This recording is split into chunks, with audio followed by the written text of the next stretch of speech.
The Blind Bard of Kentucky.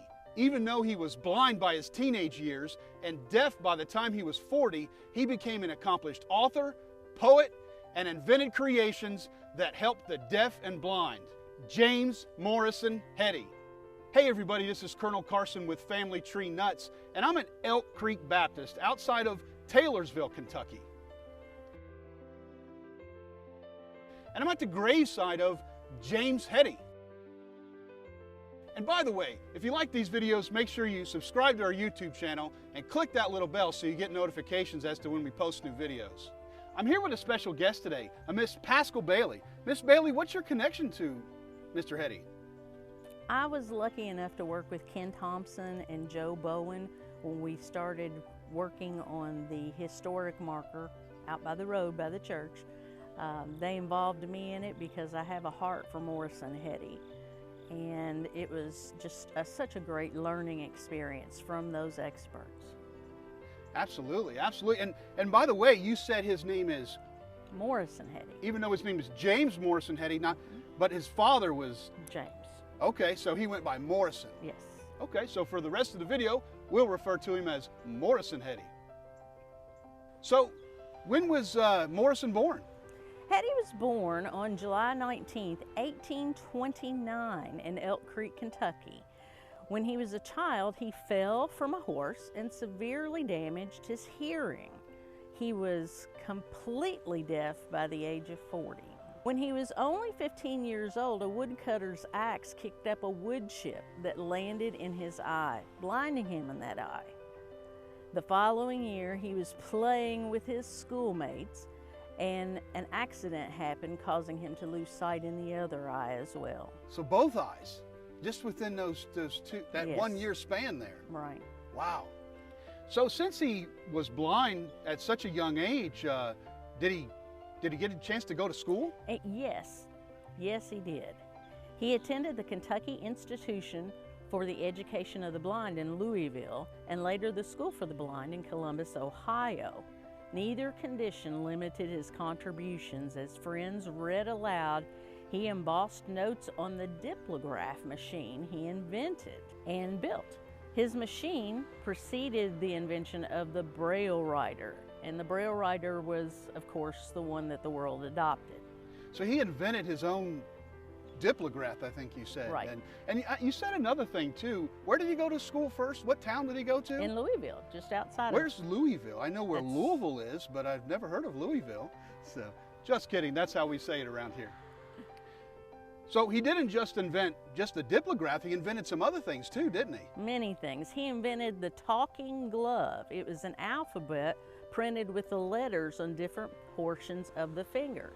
So someone could come up and communicate with him by pointing to different places on the fingers and thumb and hand. That's amazing. I think you said the original one is in a museum, isn't it? Yes, it's in a museum at the American Printing House for the Blind in Louisville as well. They have a whole floor dedicated to different inventions for the blind. So he had some other talents, didn't he? You said he was a musician. Musician as well. He played the piano and taught violin. So he was blind and deaf, but he knew enough to teach how to teach the piano? He didn't let anything limit him. That's pretty amazing, isn't it? Yes, it is. He worked tirelessly to advance opportunities for students in institutions for the blind across the nation. Heady's other inventions included a pull-chain home farm gate, which we still use today, the swivel chair, utensils, and games. I definitely use a swivel chair. Absolutely. He built a steam-powered embossing press for the American Printing House for the Blind and wrote and published prose, poetry, and songs. His writings included a biography of George Washington, novels, and books of poetry. So, look at all those inventions that he made.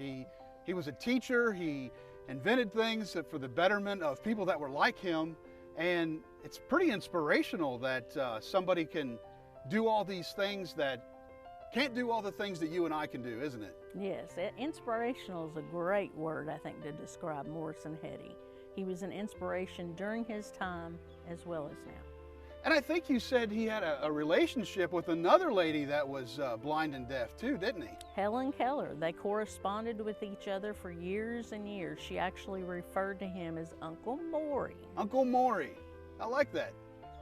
She's another one that's very inspirational and maybe even had something to do with her doing all the things that she did also. I think he was a big influence on her.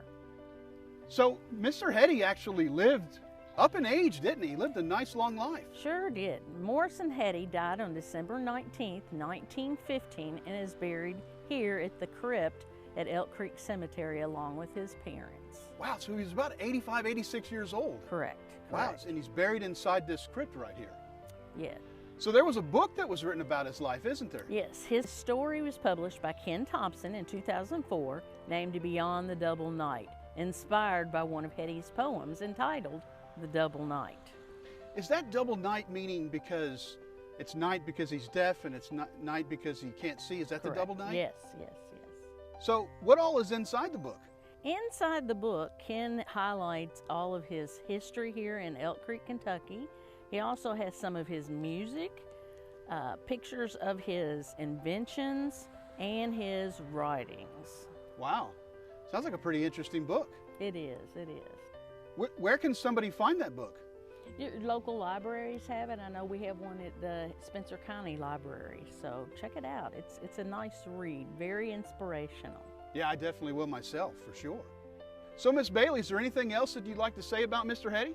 Well, I would encourage you to read the book, and I would also encourage you to go visit the American Printing House for the Blind in Louisville, where they have a full floor that is a museum that highlights all of the inventions and different tools that have been used throughout history for people who are visually impaired as well as hearing impaired. I took a group of students a couple of years ago to visit the American Printing House for the Blind, and I was amazed at how much they do for the visually impaired there. And Morrison Heady's, some of his items are there in the museum as well. It was really enjoyable for me personally because I was able to take some of our disabled students with us, and they got to see that there doesn't have to be any kind of limitation on what you do in life. Yeah. So, Miss Bailey, aren't you a teacher as well? Yes, I am. What is it? What do you think about that? You know, in your teaching methods and things like that, he was teaching people that couldn't understand. I mean, what's your take on all that? A teacher is a teacher. You find ways to communicate with people any way you can. So Mr. Heady was somebody that was very influential, not just on a local basis, not just on a national basis, but even a global basis. And his roots are right here in Spencer County. Right. And that's something that folks in your county should be pretty proud of, shouldn't they? I believe that's what inspired Ken Thompson to write the book to begin with. Many people in the county, because Spencer County is such a growing county, do not know about Morrison Heady, and he definitely brought him to the front. I'm glad you brought that up because I probably can guess the answer here, but what would you suggest the percentage of the population of the county is here that knows about Mr. Heady? Oh, I would think at this point at least 50%. Okay, At 50%. least. That's pretty good. That's pretty good. So hopefully we can get that out to the rest of the county for videos like this. Absolutely.